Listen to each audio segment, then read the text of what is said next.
कृपा करो कृपा करो कृपा करो राधे, कृपा करो कृपा करो कृपा करो राधे, कृपा करो कृपा करो कृपा करो राधे, कृपा का ही तन तोरा कृपा करो राधे, कृपा का ही तन तोरा कृपा करो राधे, कृपा करो कृपा करो कृपा करो राधे, का घट जाए तोरा का घट जाए तोरा कृपा करो राधे, कृपा करो कृपा करो कृपा करो राधे, कृपा करो कृपा करो कृपा करो राधे। अब सभी भक्त लोग बहुत ध्यान से सुनेंगे कि आगे गोदा जी क्या कहने जा रही है भगवान से। एक एक शब्द पे ध्यान देंगे। देखिएगा, अपना अलंकृत श्रृंगार भगवान से करवाना चाहती है, यानी हम अपना अलंकार भगवान की चीजों से मान के करें। मैं तो आपसे कहता हूं, आप वस्त्र धारण करते हो, ये भी भगवान की कृपा है। आप सिर्फ महसूस कीजिए, आपके तन को ढकने वाले वस्त्र भी भगवान ही तो बने हैं। आपका पेट भरने वाला भोजन भी तो भगवान बने हैं, अन्नम ब्रह्मेति। लेकिन हमारे हृदय में ये भाव नहीं आते। तो गोदा जी ने बड़ी विनोद भरी बात कही कि आलिंगन करने के बाद तो आप हमसे पराजित हो जाएंगे और हमारे चरणों को भी स्पर्श करेंगे, अतः चरणों में हमको नुपुर धारण करा दीजिए। ये तो प्रधान प्रधान आभूषण हुए, परंतु क्या कहती हैं, स्त्रियों के जितने आभूषण आप जानते हैं, देखिएगा गोदा जी कहते हैं ये तो हमने बता दिया, बाकी आप तो लाखों गोपियों के प्रेमी हैं। आप सब जानते हो कि आत्मा को परमात्मा से कौन कौन सा प्रेम चाहिए, कौन कौन से अलंकृत सामान चाहिए, वो सारे आभूषण हमको धारण करा दीजिए। मतलब ये मत समझिएगा जो हमने मांगा वही देना है। आप सब कुछ जानते हो, सारी सृष्टि के रचयिता आप हो। अथवा आप आभूषण देते जाएं, हम अपने आप धारण कर लें। आपके वियोग काल में तो हम लोगों ने नियम कर लिया था कि अपने केशों में फूल भी नहीं लगाएंगी। आपके वियोग काल में गोदा जी कहती है हमने प्रण किया था कि हम अपने केशों में फूल भी नहीं लगाएंगी, ना उन्हें बांधेंगी, परंतु अब जब आपका संयोग, अरे शरीर मिला ही भगवान के संयोग के लिए है, हम उनमें संयोग कर रहे हैं जिनसे वियोग होने वाला है। समझ ही नहीं रहे इन बातों को।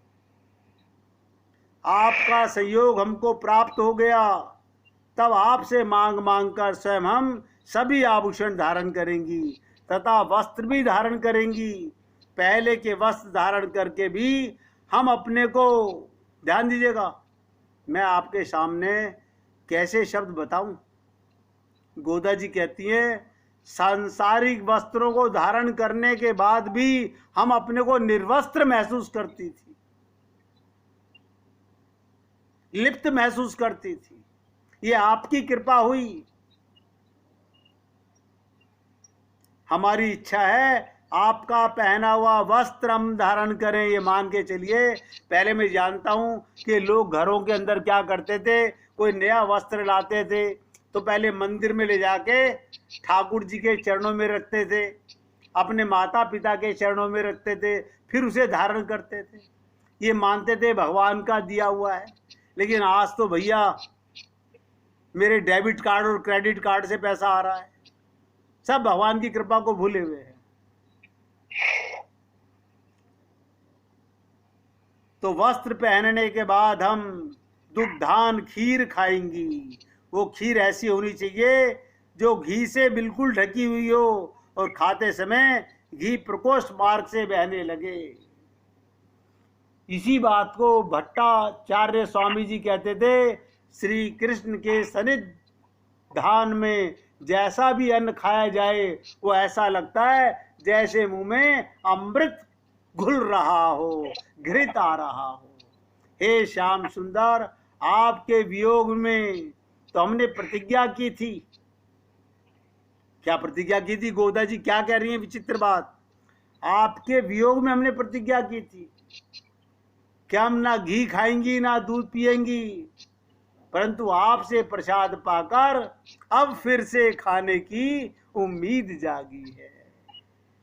हे श्याम सुंदर, आपसे विक्त होकर हमने बहुत कष्ट भोगे। आप और हम लोग देखो ना, अनंत जन्म हो गए, पुनरपि जननम पुनरपि मरणम, लेकिन अभी भी हमारी बुद्धि में ये बात बैठ नहीं रही है। सुनना और बात है, अमल में लाना और बात है, और संकल्प लाना जीवन में, ये सबसे बड़ी बात है। अब ये कष्ट सदा के लिए सर्वदा दूर हो जाएं। हम आपसे तथा आपके भक्तों से मिलकर बैठें। अब हमारा परिवार, हमारा संग केवल भक्तों का संग हो, यही प्रयोजन है। हमारा प्रयोजन भोजन नहीं। हमारे हृदय आपके वियोग के कारण जो विदीर्ण हो गए थे, संतप्त हो रहे हैं, शीतल हो जाएं। श्री रंगनाथ के उत्सव का नाम करके वैष्णव जन एकत्र होकर के जिस प्रकार परस्पर एक दूसरे के भोग्य हो जाते हैं, उसी प्रकार हम भी आपका तथा आपके प्रेमी भक्तों का दर्शन करें। जब भक्त मंडली में जाओ तो सब में भगवान का दर्शन करना चाहिए। इससे हमारे सभी मनोरथ पूर्ण हो जाएं। फिर सखियों को संबोधित करते हुए गोदा जी कहती हैं, हे सखियों, हमने इस गाथा में ये जो कहा, सो अश्नुते सर्वानुकामान सह ब्रह्मणा विपशिता, ये अर्थ बताया। ये चेतन ब्रह्म, ध्यान दीजिएगा, ये चेतन ब्रह्म और ब्रह्म ज्ञानी के सहयोग से सर्व कामना संपन्न हो जाता है। जब ये जीव आत्मज्ञान प्राप्त कर लेता है तो भगवत प्रेम पाकर सर्वगुण संपन्न बन जाता है। उसे किसी प्रकार की अनुपत्ति नहीं रहती, पाने के लिए कुछ नहीं मन बचता। अब बहुत ध्यान से सुनिएगा, आज के इस पासुर का गूढ़ कारण क्या था, गूढ़ रहस्य क्या था, एक एक शब्द ध्यान देंगे। गोदा देवी अपनी सखियों से क्या कहती हैं, इस 27वीं गाथा का गूढ़ अर्थ तुम सुनो और समझो कि मैंने भगवान श्री कृष्ण से वलय और शंख मांगे हैं। वलय और शंख मांगने का अभिप्राय, आप हमको शंख चक्र की तप्त मुद्रा से अंकित कर दें, जिससे हम आपका साम्य प्राप्त कर लें, अब पवित्र हो जाएं और आपके पाणी ग्रहण करने योग्य बन जाएं। क्या मतलब? आपका स्पर्श, हमारा कान, हमारी आंख, हमारी इंद्रियां, ये जो 5 ज्ञान इंद्रियां हैं, ये भगवत संबंधी हो जाएं। यही हमारे बाहुमूल पर धारण करने योग्य आभूषण हैं। ये जो हमने कहा कि चूड़ियां कंकण हैं और शंख है बाजूबंद, ये दोनों हाथों के आभूषण हैं, क्योंकि भगवान शंख चक्र गदा पद्म धारण किए रहते हैं। तो कहते हैं अष्टाक्षर मंत्र, कान की बाली से ज्ञान प्राप्त होता है। ज्ञान ही कान का परम आभूषण है। हमारे को 24 घंटे आत्मज्ञान बना रहे। कर्ण पुष्प के नाम से भक्ति रूप आभूषण मांगा, यह है द्वय मंत्रार्थ जन्य ज्ञान। नुपुर के नाम से हमने वैराग्य मांगा। जो हमने नुपुर मांगा, यानी हमारे को संसार से वैराग्य भी चाहिए, जो सर्वधर्मान। इस चरम मंत्र का अर्थजन्य ज्ञान है। इस प्रकार मैंने ज्ञान, भक्ति और वैराग्य का आभूषण मांगे हैं। क्या मांगा भगवान से? जो आपने आभूषण सुने कि मुझे ज्ञान हो, आत्मज्ञान, भक्ति हो, केवल आपसे प्रेम, और किसी से सबसे वैराग्य हो। क्योंकि जब आपका मन भगवान में लिप्त होगा तो संसार से अपने आप निर्लिप्त हो जाएगा। और वस्त्र मांगे स्व शेषत्व रूप ज्ञान, अर्थात हम आपकी दासी हैं। हम सदा अपने आप को, मैंने कहा था, इस चेतन आत्मा का अर्थ है नित्य दास। हम भगवान के सदा अपने को दास माने, भोग्या माने, जिस प्रकार चाहें हमें रखें। ये ज्ञान ही वस्त्र है। और जो हमने कहा था, गोदा जी कहती हैं सखियों कि हम खीर है सेवा, ध्यान दीजिएगा, हम आपका कैंकर्य करें, उसकी भी मैंने याचना की। खीर में घृत है, सेवा करते समय अपने को सर्वदा परतंत्र मानना, दीनता और अधीनता पूर्वक सेवा में प्रवृत्त रहना। आज के इस पासूर के अंदर ये गूढ़ बातें गोदा जी ने हमें बताई। अब आप और हम लोग इस पर कितना आगे बढ़ पाते हैं, देखिएगा। सत्य प्रेम, गूढ़ प्रेम, अगम प्रेम और तत्व प्रेम की तात्विक मीमांसा, बहुत ध्यान से सुनेंगे।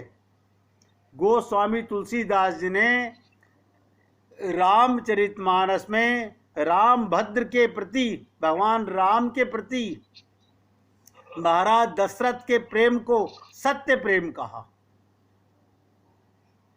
महाराज दशरथ के प्रेम को सत्य प्रेम कहा। जनक जी और भरत जी के प्रेम को गूढ़ प्रेम कहा। भरत तथा श्री राम के पारस्परिक प्रेम को अगम प्रेम स्वीकार किया। भगवती सीता के प्रेम को, ध्यान से सुनो, तत्व प्रेम कहकर निरूपित किया। अब एक एक शब्द पे ध्यान दीजिएगा। मैंने सबसे पहले कहा सत्य प्रेम। इस सत्य प्रेम क्या है? कोप भवन में महारानी केकई को मनाते हुए महाराज दशरथ ने दृढ़ता पूर्वक उस भावना व्यक्त की, मछली चाहे बिना पानी के जीती रहे और मणिधर सर्प भी चाहे बिना मणि के दीन दुखी होकर जीता रहे, परंतु मैं स्वभाववशी कहता हूं, मन में छल रखकर नहीं, कि मेरा जीवन राम के बिना नहीं है। ये राजा दशरथ ने कहा था केकई से कि मन में छल रखकर नहीं, कि मेरा जीवन राम के बिना नहीं है। जिए मीन रुबारी बिहीना, आप लोग रामचरितमानस में पढ़िएगा कि जिए मीन बरु बारी बिहीना, मनि बिनु फनिक जिए दुख दीना, कहूँ सुभाव न छल मन माही, जीवन मोर राम बिनु नाही। महाराज ने उक्त स्वभाव को सत्य सिद्ध करते हुए निज प्रमाद और प्रबल प्रारब्धवश प्रिय पुत्र श्री राम के वियोग का योग सदने पर अपने प्रिय शरीर को तृण व्रत त्याग दिया, तिनके के समान छोड़ दिया। अतः उनका प्रेम सत्य प्रेम सिद्ध हुआ। बंदौ अवध भुआल सत्य प्रेम जही राम पद, विछुरत दीन दयाल प्रिय तनु तृण इव परिहेज। क्यों ना हो? ध्यान से सुनिएगा। मनुष्य लोक में कपट रहित प्रेम होता नहीं। मनुष्य लोक में कपट रहित प्रेम नहीं होता। कदाचित किसी से भी हो जाए तो विरह योग सदता नहीं, और विरह का योग भी सद जाए तो जीवन संभव होता नहीं। इसलिए मैं तो आप लोगों से निवेदन करता हूं, जो मौका आपको और हमें भगवान ने दिया है, आप और हम लोग उस मौके को समझने का अगर प्रयत्न करें, एक एक शब्द पर कि भगवत प्रेम इस देह में ही मिलता है, और हमको, आपको, सबको वो देह मिला हुआ है। अभी भी हम उसके लिए कितने लालायित हैं, कितनी हमारे मन में जिज्ञासा है, ये बात आप बार बार सोचिएगा। मौका तो मिल गया, भगवत प्रेम पाने के लिए हम कितने उतावले, कितने तैयार हैं। क्योंकि मैं तो आपसे केवल निवेदन कर सकता हूं, डिसाइड आपको करना है कि हमें इसी जन्म में भगवत प्राप्ति करनी है या नहीं करनी है। अगर करनी है तो ये मौका बार बार नहीं मिलेगा, अब मिल गया है। अब हमारे को भगवत प्राप्ति के लिए, तो पहले मैंने आपसे चर्चा की सत्य प्रेम की, अब दूसरी चर्चा सुनिए गूढ़ प्रेम की। गूढ़ प्रेम क्या होता है? दंभी योग में भोग को दुराकार रखते हैं, जबकि विदेहराज जनक जी ने श्री राम प्रेम रूप योग को भोग में दुराकर रखा था, परंतु वो प्रेम भगवान राम के दर्शन से भोग को भगाकर प्रकट हो गया। जनक वैदेही थे, ध्यान दीजिएगा। सब जानते हैं कि राजा जनक वैदेही थे, शरीर से उठ चुके थे, लेकिन उन्होंने जो राम के प्रेम को छुपा के रखा था, जब प्रभु राम सामने प्रकट हुए, उनके दर्शन मात्र से भोग को भगाकर प्रकट हो गया। अतएव रामचंद्र के प्रति विदेह राज का वो प्रेम गूढ़ स्नेह, गूढ़ प्रेम कहा गया। वो कैसे आया रामचरितमानस में? प्रणवऊ परिजन सहित विदेहु, जाहि राम पद गूढ़ स्नेहु, जोग भोग में राखेउ गोई, राम बिलोकत प्रगटेउ सोई। भगवान श्री राम के हृदय में देवी सीता के प्रति जो सन्निहित प्रेम के मूर्त रूप श्री भरत जी हैं, उन्हें भरद्वाज आदि महर्षियों ने साकार राम स्नेह कहा, राम प्रेम पीयूष और राम भक्ति से कहा। कैसे कहा उन्होंने? तुम तो भरत मोर मतेहु, दरे देन जनु राम स्नेहु, तुम कहूँ भरत कलंक ये, हम सब कहें उपदेश, राम भक्ति रस सिद्ध हित, भाये समहु गणेश। तो भरत जी का पवित्र आचरण भक्त जनों को अनुरंजित करने वाला है। हम लोग अभी इन चीजों को समझने के लिए बहुत पीछे हैं। क्यों? एक एक गूढ़ता भरी बातें हैं भगवान के प्रेम को। देखिएगा, अब आखिरी बात बताने जा रहा हूं। कौशल्या जी के मन में भरत जी के प्रति अधिक चिंता थी। कौशल्या जी के मन में भरत जी के प्रति अधिक चिंता थी। उन्होंने मिथिलेश्वरी को चित्रकूट में भरत जी के शील स्वभाव को समझाते हुए कहा, श्री राम के प्रति भरत के हृदय में गूढ़ स्नेह है। भले ही उन्हें माता पिता ने राज्य दिया है, उनके राज्य श्री प्राप्त करने से श्री रामभद्र को परम प्रसन्नता है, मंत्री मंडल का समर्थन प्राप्त है, प्रजा भी अनुकूल है, हमारा भी पूर्ण समर्थन उन्हें सुलभ है, परंतु वे राम विमुख होकर राज सिंहासन का लाभ नहीं उठाना चाहते। सुख पूर्वक अयोध्या में निवास करते हुए राज करेंगे, ऐसा मुझे नहीं लगता। ये कौशल्या ने कहा था कि सब कह रहे हैं कि भरत जी को राजा बना दिया जाए। वे राज्याधिकार सुलभ होने पर भी वन में निवास करेंगे या कहीं अन्यत्र वनवासियों सरीखे जीवन यापन करते हुए अवधि व्यतीत करेंगे, ऐसा प्रतीत होता है।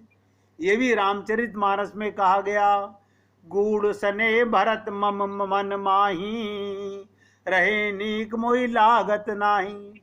और हुआ भी ऐसा ही। भरत जी कहाँ रहे आकर के? नंदीग्राम में निवास कर,